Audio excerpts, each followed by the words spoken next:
Welcome back to the Sawdust Factory. Today we're going to be doing something a little bit different. I've been watching a lot of Furtado's videos on vase turning and hollowing, and I thought I'd give it a shot, take a break from my bowl making, and try this out. So today we're going to be turning one of these from this piece of junk. Stick around. First thing we're going to do on this project is lay out some rough circles on this piece of firewood, walnut. Got a pretty bad crack here and one here, so I'm going to try and avoid those. I also got one right here. Brought this piece in, and I probably made the mistake of letting it sit around a little bit too long.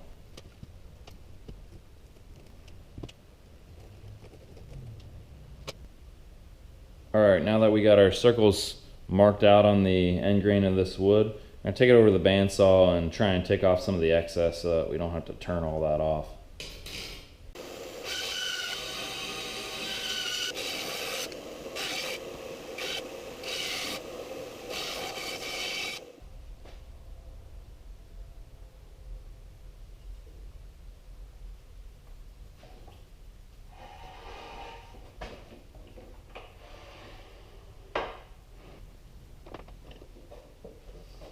Alright, got this lined up in between centers.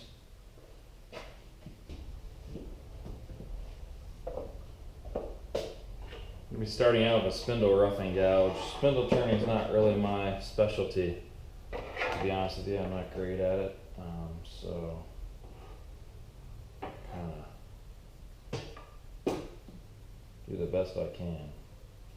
We'll get this rounded out, and then we'll see about making the rough shape on it, cutting the tenon on this end. This will be the open end down here, and then we'll flip it around, put it in a chuck, and start the hollowing process.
Okay, I marked on here where the cracks are kind of ending somewhere right in here and somewhere right in here. So unfortunately most of that will be waste, but I think we'll get a nice little vessel right out of here. So I'll probably use this portion down here to turn a foot to be held in the chuck. And then we'll kind of do some general shaping until we get something that we like.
So I've got it roughed out. I'm gonna go ahead and take it out of the in between centers here.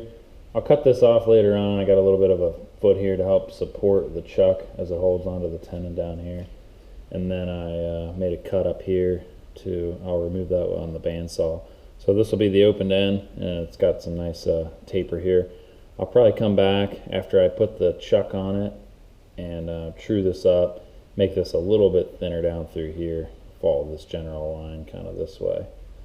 All right, let's get it chucked up.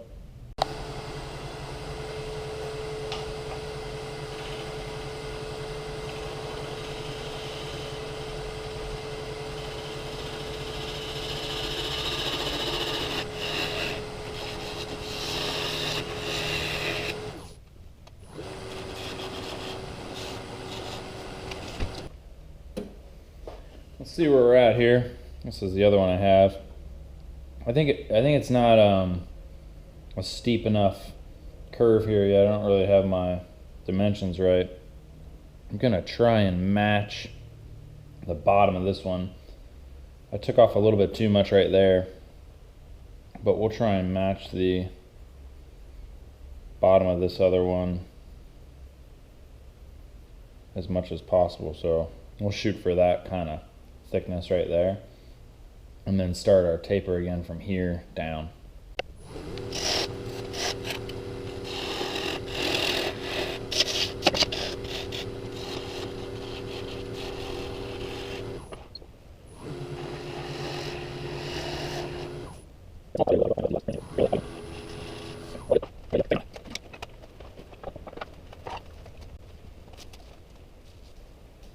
Gonna put a piece of blue tape on here so the wheels don't scuff the surface of this too bad. Get the steady rest in position.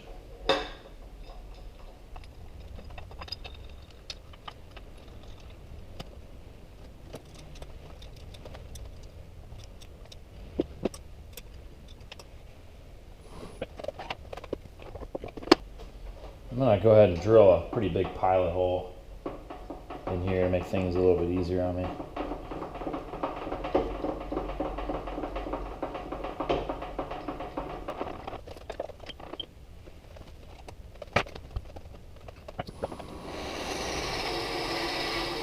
Look at those shavings.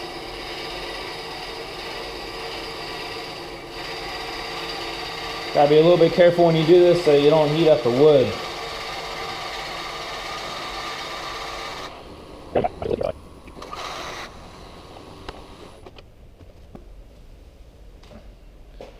Alright, now we'll go ahead and I'm going to use a bowl gouge to clean out the top end of the vase here, and then we'll drill some more, and then we'll drill a depth hole and use the hollowing tool to finish it off.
pretty thin in a couple spots here. Actually really thin in one spot. Paper thin. So gonna have to be careful from here out. Really hard for me to tell thickness wise. I don't have a thickness gauge that can reach this deep. But if I look at where my bottom hole is, I really only have maybe a 1/4 inch more or so. Maybe even less before I reach what I drilled out to be the bottom, which is about right where I want to be. So very nearly done hollowing this out. I think maybe just a little bit more in the bottom.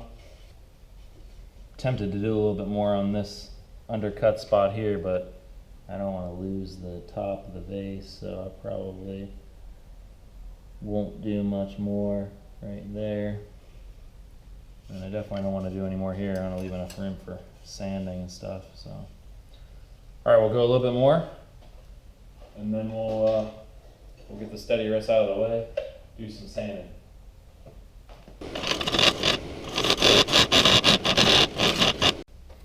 I'm mostly going to hand sand this, coming up from 80 grit all the way to 800, mainly because there's not a lot of area here, and I don't want to take the risk of having the drill bite into the surface of this. I won't get a chance to fix it at that point in time. Oh man, you can see right there, I nearly came through the surface. There's like hardly anything there. I'm going to lay some CA in this area too, just to...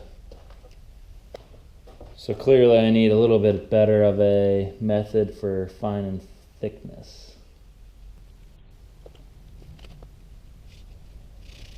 All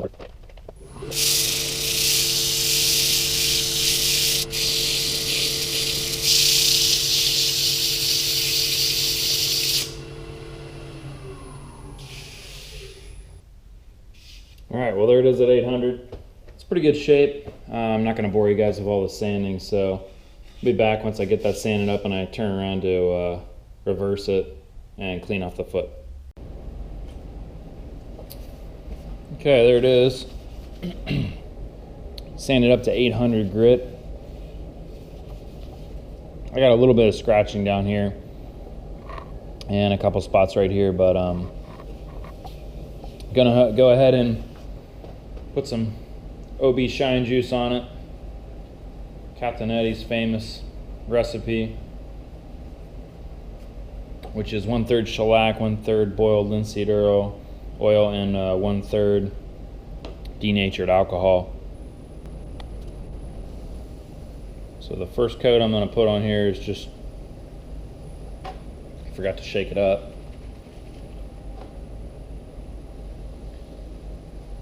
There, now I can smell it. It smells very much like the shellac in it, I think. So the first coat needs to really penetrate the wood. I'll go inside as far as I can. I don't use this too often, but I figured since we're doing a vase, kind of like Furtado does his, I think he uses this finish quite a bit. Put a little bit more right here where this end grain is. Usually rub the first coat on and just kind of let it sit. Subsequent coats after that you can really use to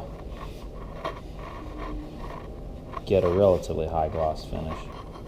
Alright, we'll let that dry up and then we'll do some recoating.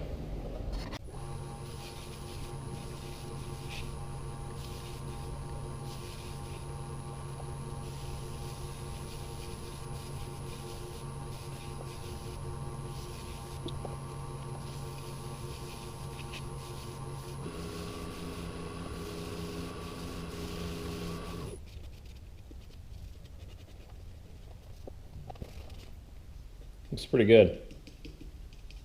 Very thin through here. Alright, let's turn it around and finish off the foot. Okay, I've got it pressed up against a jam block here. I'm using a piece of shelf liner just to hold it in place. Pull my tailstock up. I didn't want to put too much pressure on it. Afraid it might start to buckle here. It is a little bit where it's thin. But back that off just slightly.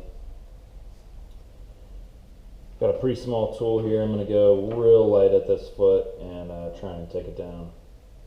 Got quite a ways to go, so it'll be a slow process.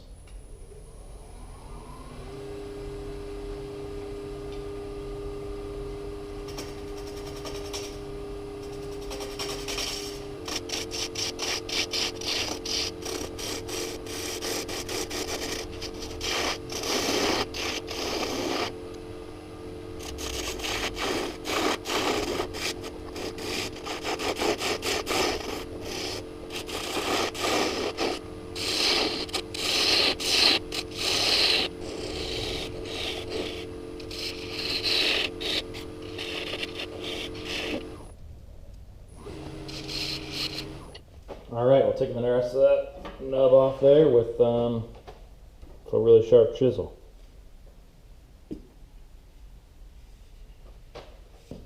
Here are the two vases finished up.